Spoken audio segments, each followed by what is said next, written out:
Witajcie drodzy, pasieka u Zbyszka. Dzisiaj jest 13 grudnia 2025 roku. Już jest po godzinie 14. Słoneczko zachodzi. Słoneczko jest, ale już nie ma takich ciepłych temperatur. Drodzy, chciałbym na początku podziękować wszystkim, którzy oglądają mój kanał, polubują, subskrybują. Zachęcam do subskrypcji. Wszystkie osoby, które nie zgadzają się z moimi poglądami pszczelarskimi, też zachęcam do oglądania, nawet do komentowania. Gdy są te komentarze kulturalne, jestem bardzo przychylny. Porozumiem, że co pszczelarz, to inne zdanie jest. Taki świat powstał. No. Nie ma monopolu. Nikt nie ma monopolu na mądrość. Powinniśmy się wymieniać doświadczeniami. Sam lubię oglądać inne filmiki pszczelarzy oczywiście i wyciągać wnioski, co jak mi się podoba, to chętnie też stosuję na swojej pasiece. Dzisiaj, drodzy, chciałbym omówić taki temat, już go napiszę, jak powinna przebiegać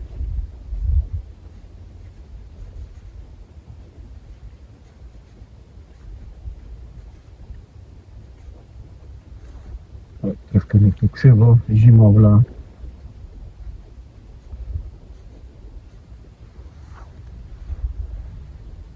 No, wiemy, że zimowla pszczół, dobrze napiszę.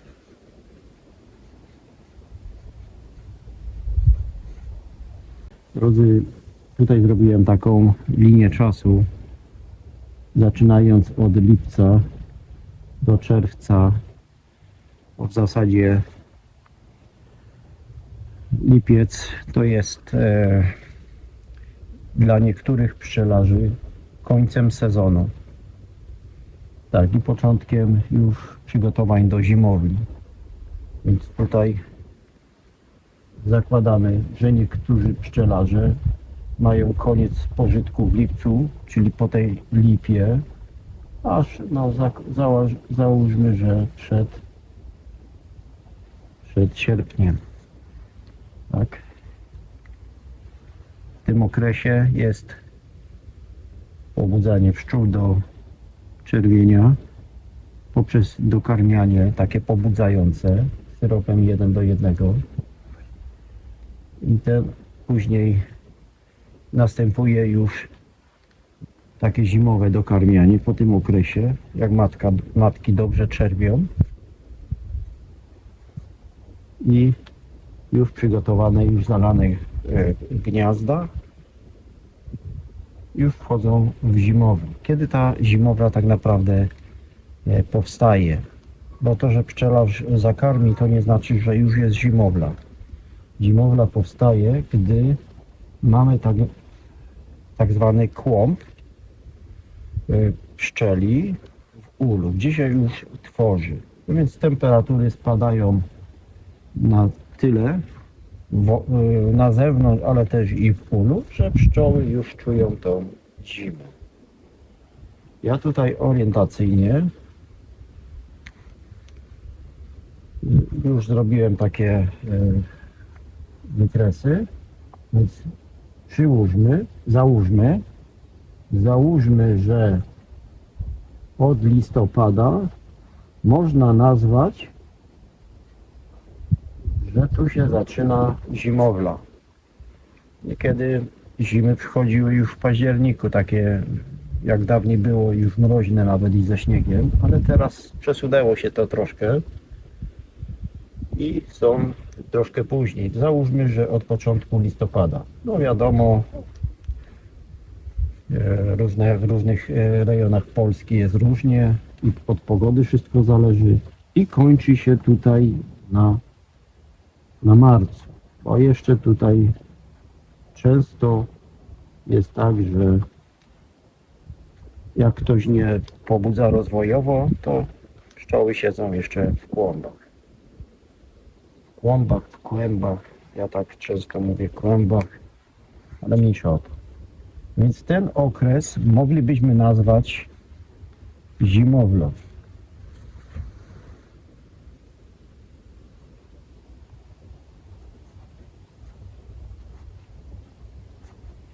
Ten okres, tak? Jeszcze tutaj za chwilę powiem z dokarmianiem rozwojowym. Teraz, drodzy, jest taka sprawa. Żeby to unaocznić, to co chcę Wam dzisiaj przekazać, posłużę się pewnym przykładem, a później odniosę się do niego na nasze warunki, dobrze? Więc w Stanach Zjednoczonych pewne gospodarstwo pasieczne, o wielkie, nie takie jak ja, tylko w tysiącach uli, które wyjeżdża na zapylanie migdałowców, opracowało pewną technologię, która ma na celu schładzanie pszczół. I oni celują, najpierw od tego zacznę, że w marcu od tego momentu tu już są te migdałowce.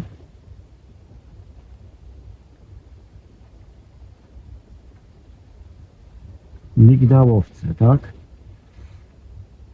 Oni już tutaj wyjeżdżają. Marzec, początek marca. Na te sady. Więc chcą mieć już pszczoły młode, żeby się dobrze, żeby rodziny były silne. Więc ile trwa od zaczerwienia matki do młodych pszczół? No, 1,5 miesiąca liczmy, tak plus minus. Więc chodzi o to, żeby to zrozumieć. Dlatego tak zakładam. Więc od marca 1,5 miesiąca, mamy miesiąc, pół, dobrze? Rozumiecie? Tutaj jest ten punkt, w którym zaczynają, zaraz to powiem jeszcze szerzej, ocieplać pszczoły. Ale na 3 miesiące wychładzają je. Więc od tego momentu mamy raz, 2, 3, tak? W połowie października,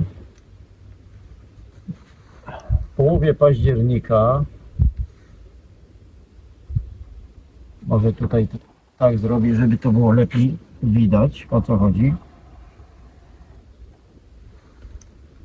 Na ten okres od połowy października do połowy stycznia pszczoły są wychładzane w taki sposób, że całe ule wkłada się do specjalnych komór, w których jest klimatyzacja i te pszczoły są trzymane w temperaturze około 0 stopni.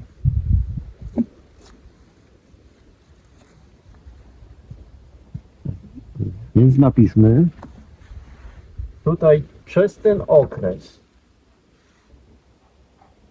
jest 0 stopni, tak?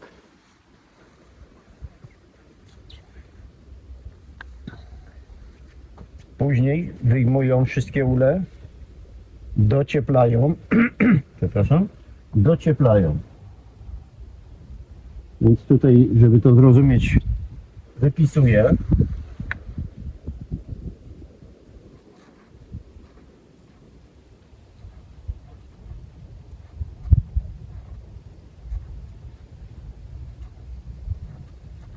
Rodziny ogólnie, tak, docieplają ule. Więc to jest pierwszy punkt. I drugi.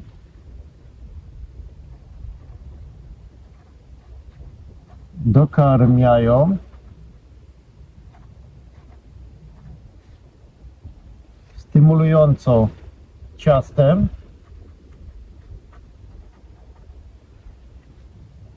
Z pierzgą lub pyłkiem.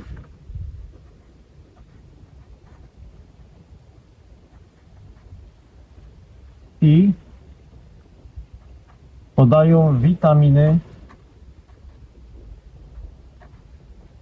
z grupy B. To wszystko powoduje, że matki zaczynają tu intensywnie w tym okresie czerwić, aby młode pszczoły już tutaj się wygryzały po kolei i atakowały, czyli zapylały migdałowce. Robią tak specjalnie dlatego, że na tym zapylaniu ta firma pszczelarska, bo to tak ich można nazwać, ma wielkie dochody. To tak nawiasem tylko wspomnę, że za zapylanie dostają od rodziny, silnej rodziny, która zapyla około $200.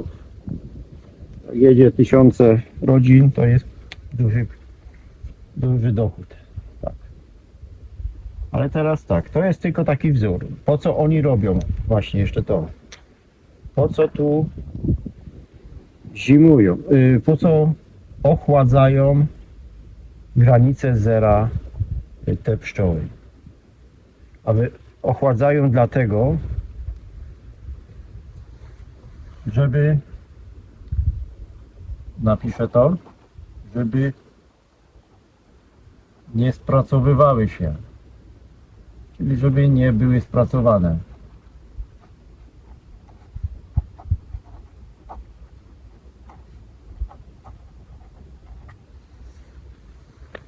Jak mogą pszczoły się spracowywać? No, pszczelarze wiedzą o tym, ale dla wszystkich, którzy dopiero zaczynają przygodę z pszczołami, to właśnie to wytłumaczę.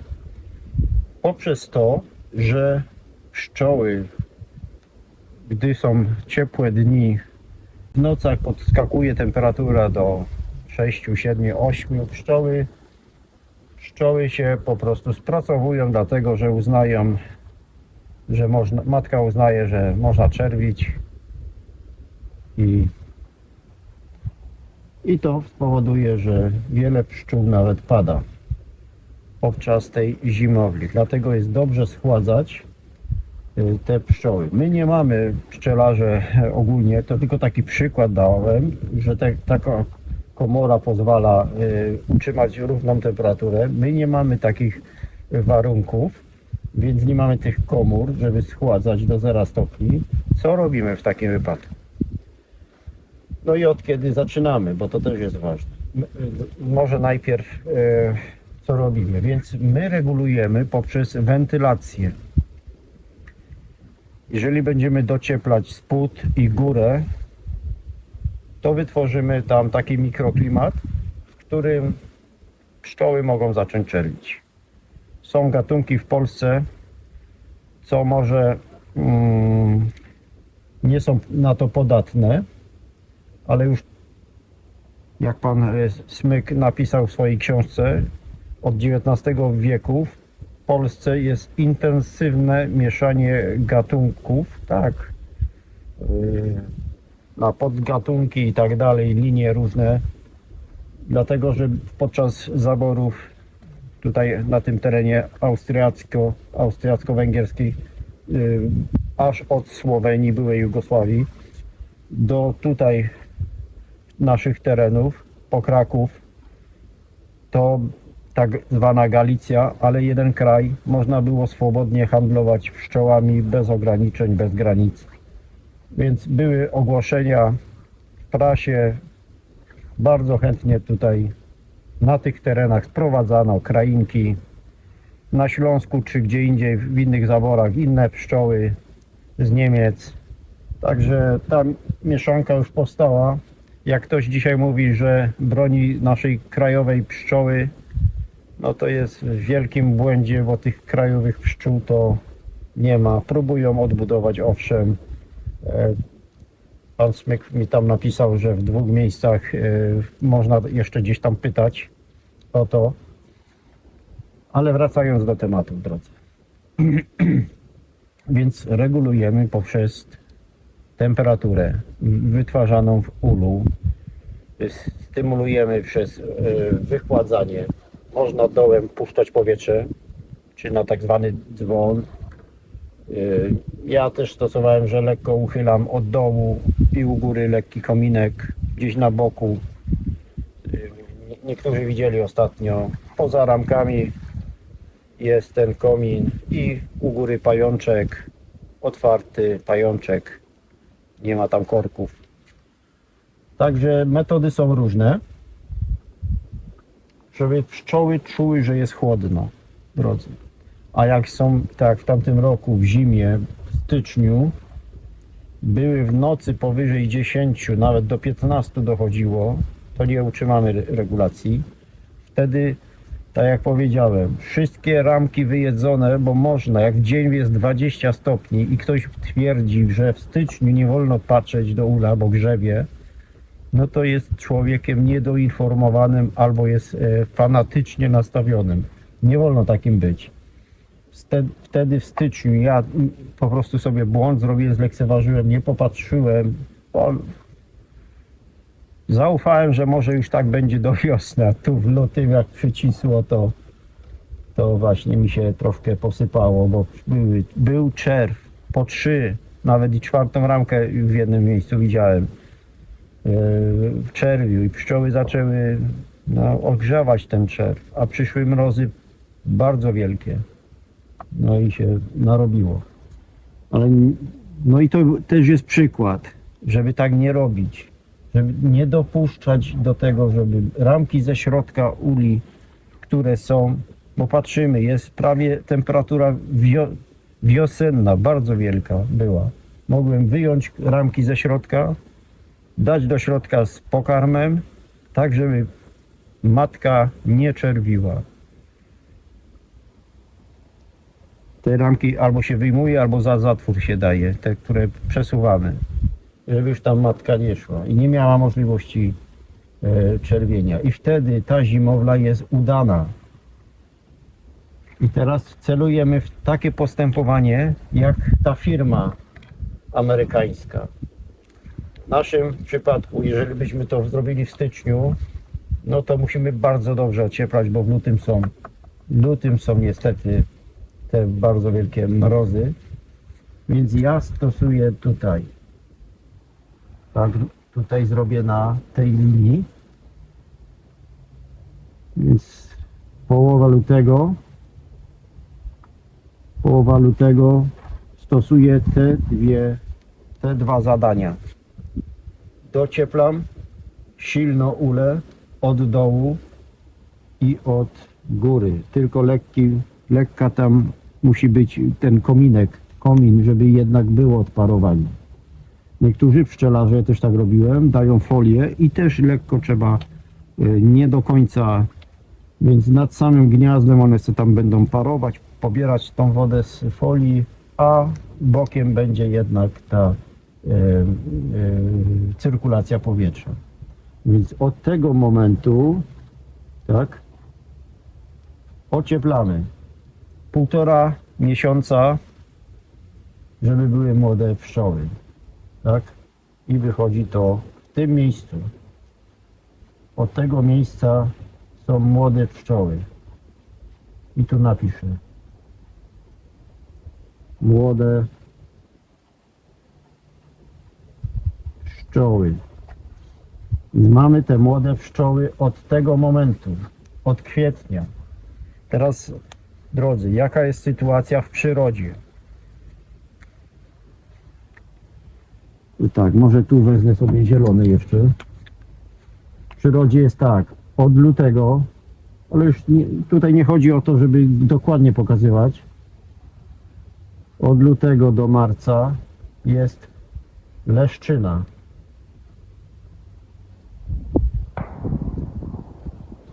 Leszczyna, czyli leszczyna, pobierają z niej pyłek pszczoły. Dobrze jest sadzić blisko uli.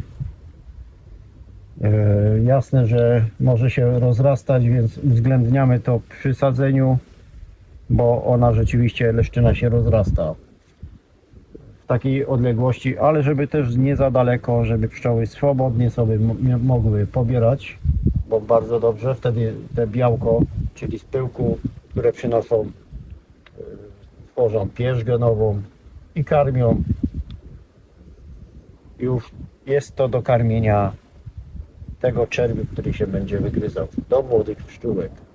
Oczywiście my też dodajemy ciasto z pyłkiem i z witaminami B, żeby jeszcze bardziej matkę pobudzić. I ocieplamy ostro. Więc tak, później marzec, kwiecień. W tym czasie mamy wierzbę. Wierzba, wiele innych wiosennych kwiatów, ale wierzba można, jak ktoś ma dużo oczywiście, bo jak nie ma to można nazwać pożytkiem już, bo wierzby nektarują. Pszczoły pobierają z niego też pyłek, ale i już noszą nektar. Ale to wszystko mogą robić jeszcze stare pszczoły, które tutaj, może jeszcze tu dopiszę, załóżmy, że po dokarmianiu tutaj, w tych granicach plus minus już są pszczoły zimowe.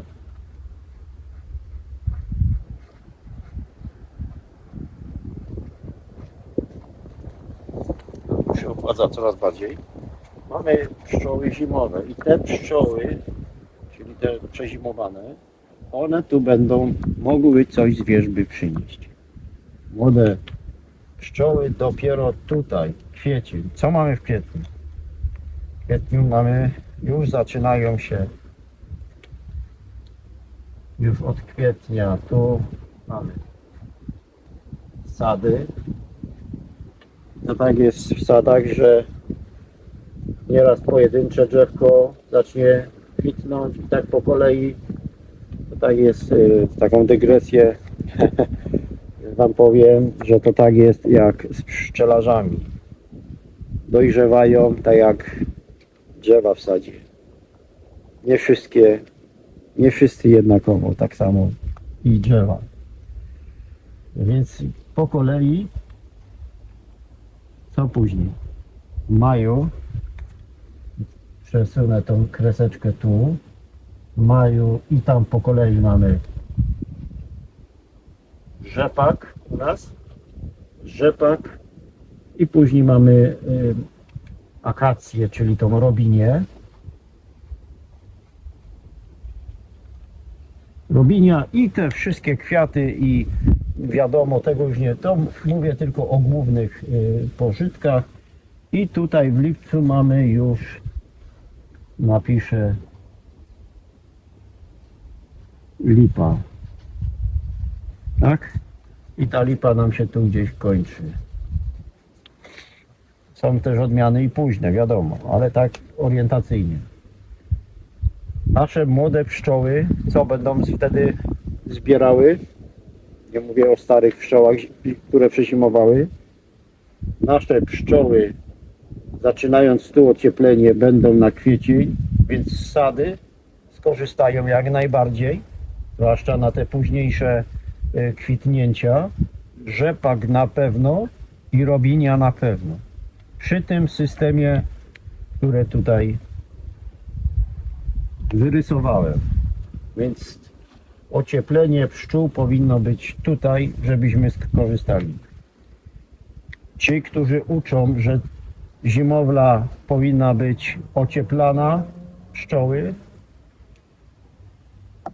jeżeli nie będzie mrozów bardzo wielkich, no to strat może nie będzie i wtedy może dobrze taka rodzina wyjść, ale jak będą mrozy tutaj w lutym, no to może być źle.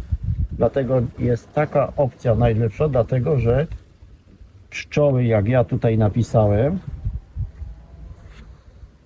nie są spracowane, tak? I to jest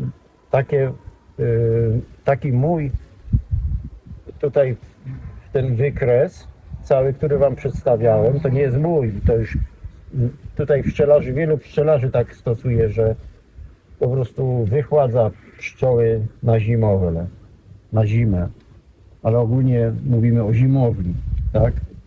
Drodzy, jeszcze chciałbym wam pokazać fragment pewnego filmu pszczelarza, który na Syberii ma pszczoły.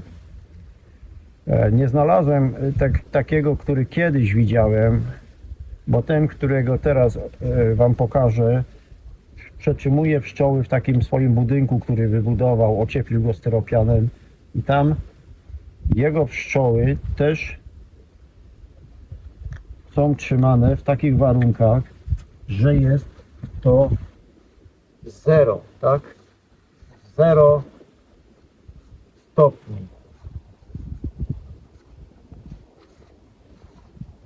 To jest, jak sam mówi, zależy od temperatury na zewnątrz. Nieraz pada do minus tam 1,5 czy 2, ale nieraz jest w środku do 2 na plusie, ale ogólnie koło blisko zera. Tylko że u niego jest ta wiosna no troszkę przedłużona i na co inne się nastawia, tak? Zobaczcie ten film w linku. Zamieszczę link pod moim filmem do całego. On jest bardzo krótki, około, nie pamiętam dokładnie, 8 minut. Więc zobaczcie, w jakich warunkach on przetrzymuje pszczoły. Są tylko przykryte troszeczkę folią i szmatka, wentylacja tam jakaś zrobiona i tak się tam widzę skrapla mu. Ale on to, jak w innych filmach na jego kanale można zobaczyć, pszczół ma dosyć sporo. Сейчас мы его посмотрим. Так. Он, получается, зимует у нас. 1, 2, 3, 4 на 4 улочках. Сидит посередине. Вот такие вот пчелки. Одного оттенка, красивые. Не видно того, чтобы клуб тоже распался, чтобы пчелы где-то бегали. Сидит посередине, но уже отошел от передней стенки. Так, что у нас тут четвертый? Четвертый у нас тут тоже, слава богу, сидит хорошо. 1, 2, 3, 4. 4 улочки. Клубы поджались. Клубы поджались. Сидит он на середине. Вот такие вот пчелки у нас. Слава богу. Красавицы. Хорошей погоды там все равно не видно будет, так как у нас Сибирь. Piszcie w komentarzach, jak będę coś wiedział, jak będę umiał odpowiedzieć, to odpowiem. Pozdrawiam wszystkich, zapraszam do subskrypcji kanału. Trzymajcie się, powodzenia, żeby nowy rok był lepszy od tego. Pa!